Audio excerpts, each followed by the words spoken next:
വേണ്ടി ഇവൾ ഭക്ഷണം കഴിക്കാൻ പോലും പണമില്ലാത്ത വിദ്യാർത്ഥിനിയാണെന്ന് കരുതി അവൾക്ക് സൗജന്യമായിട്ട് ഉച്ചഭക്ഷണം നൽകി. എന്നാൽ അടുത്ത സെക്കൻഡിൽ അവൾ ഭക്ഷണത്തിന്റെ മുഴുവൻ ട്രേയും പിന്നിലുണ്ടായി കോടീശ്വരന്റെ മകന്റെ മേൽ വലിച്ചെറിയുകയാണ്. കാരണം സമ്പന്നരായ കുട്ടികളെല്ലാവരെ അവൾ പുച്ഛത്തോടെയാണ് കാണുന്നത്. സത്യത്തിൽ ആ സ്കൂളിൽ താഴ്ന്ന വരുമാനക്കാരായ കുറച്ച് വിദ്യാർത്ഥികൾ മാത്രമേ ഉള്ളൂ. ഇവൾ പുതുതായി ചേർന്ന സ്റ്റുഡന്റ് ആയിരുന്നു. അവളുടെ നിഷ്കളങ്കങ്ങളായ നോട്ടം പെട്ടെന്ന് സമ്പന്നരായ ആൺകുട്ടിയുടെ ശ്രദ്ധ ആകർഷിക്കുക എന്നവൾ കരുതി. പക്ഷെ സെമിസ്റ്ററിന് അരമാസേ ഉള്ളൂ.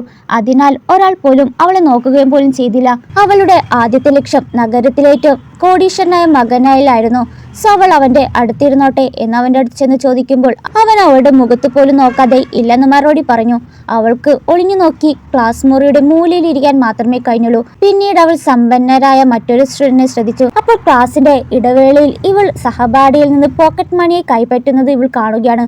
ഉടനെ അവൾ അവിടെ അടുത്തേക്ക് ചെന്ന് സമ്പന്നരാണെന്ന് കരുതി പഠിക്കുന്ന വിദ്യാർത്ഥികളിൽ നിന്നാണോ ക്യാഷൊക്കെ വാങ്ങുന്നതെന്ന് പറഞ്ഞ് അവളെ പുച്ഛത്തോടെ ചീത്ത പറഞ്ഞു. എന്നാൽ ഇതൊന്നും മറ്റു കുട്ടികൾക്ക് ഇഷ്ടപ്പെട്ടില്ല. എന്നിരുന്നാലും അവളൊന്നും മിണ്ടാതെ പോയില്ല. ലഞ്ച് ടൈമിൽ ഫുഡ് കഴിക്കാൻ പോയപ്പോൾ ക്യാൻറ്റീനിലെ ഫുഡൊക്കെ കണ്ടിട്ട് അവൾക്ക് കഴിക്കാനേ തോന്നിയില്ല. അപ്പോൾ അവിടെ ഫുഡ് എടുത്തു കൊടുക്കുന്നത് ഹീറോയിൻ ആയിരിക്കും. അവൾ അവിടെ പാർട്ട് ടൈം ആയിട്ടാണ് വർക്ക് ചെയ്യുന്നത്.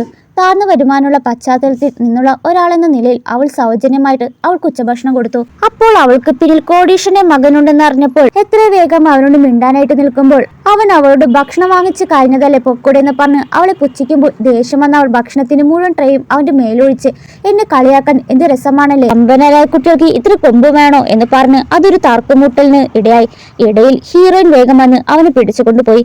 ശേഷം അവൾ ക്ലാസ്സിലെത്തി അവനോട് നേരത്തെ ഉണ്ടായ പൊട്ടിത്തെറിയിൽ ക്ഷമ പറഞ്ഞ് അവന്റെ വസ്ത്രം കഴുകി തരാമെന്ന് പറഞ്ഞു. എന്നാൽ അവൻ മുഷിഞ്ഞ വസ്ത്രം ഇടില്ല എന്നും അവൾക്ക് ശരിക്കും മാപ്പ് വേണമെങ്കിൽ പുതിയൊരെണ്ണം വാങ്ങാൻ വസ്ത്രത്തിന്റെ വില കേട്ട നിമിഷം അവളൊന്ന് ഷോക്കായി.